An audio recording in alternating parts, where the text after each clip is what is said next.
أنا الدكتورة بانا عربي العجان، اختصاصية في تقويم الأسنان والفكين. مارست عملي بعيادتي الخاصة من عام 1997، ومن خلال عملي بمجال التقويم في عيادتي الخاصة ومن خلال التدريس بجامعة دمشق لقيت أنه علم التقويم هو مو بس علم علاجي، كمان هو كتير علم جمالي بيهتم بالأمور الجمالية.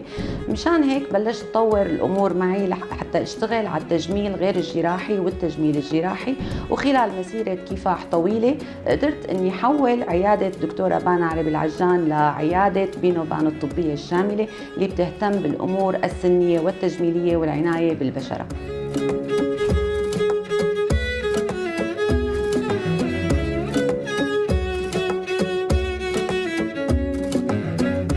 أنا الدكتور طارق بعاج، أخصائي الجراحة التجميلية والترميمية بمركز بينوبان. بعيادة الجراحة التجميلية والترميمية عندنا خيارات الإجراءات التجميلية غير الجراحية، الإجراءات الجراحية الموضعية، وكافة الجراحات التجميلية والترميمية، بالإضافة إلى قسم الأسنان وقسم العناية بالبشرة.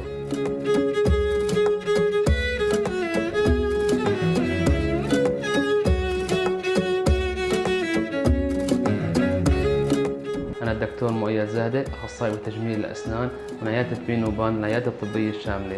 بعيادة بينوبان بنقدم كافة الخدمات السنية التجميلية من القشور الخزفية الفينير وتيجان الزيركون.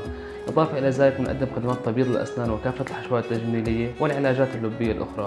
وبقسم تقويم الأسنان عندنا تقويم الأسنان الغير مرئي، وعندنا تقويم الأسنان الشفاف الانفيزلاين، والتقويم الثابت والمتحرك بكافة أنواعه. وعندنا قسم زراعة الأسنان وقسم الجراحة السنية اللي بتشمل الزرع وبتشمل الجراحات الفكية الأخرى.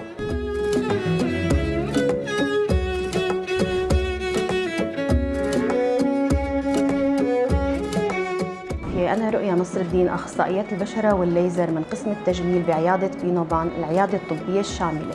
رح نقدم لكم بهذا القسم ليزر إزالة الإشعار، ليزر إزالة التاتو والتقشير الكربوني، بالإضافة للهيدروفيشل يلي بيعمل على تنظيف البشرة العميق وتزويدها بالفيتامينات، بالإضافة للجيت بلازما، كافة خدمات الميزوثيرابي، التاتو والبيرسينج بأحدث التقنيات الطبية التجميلية وبدون أي آثار جانبية أو ألم.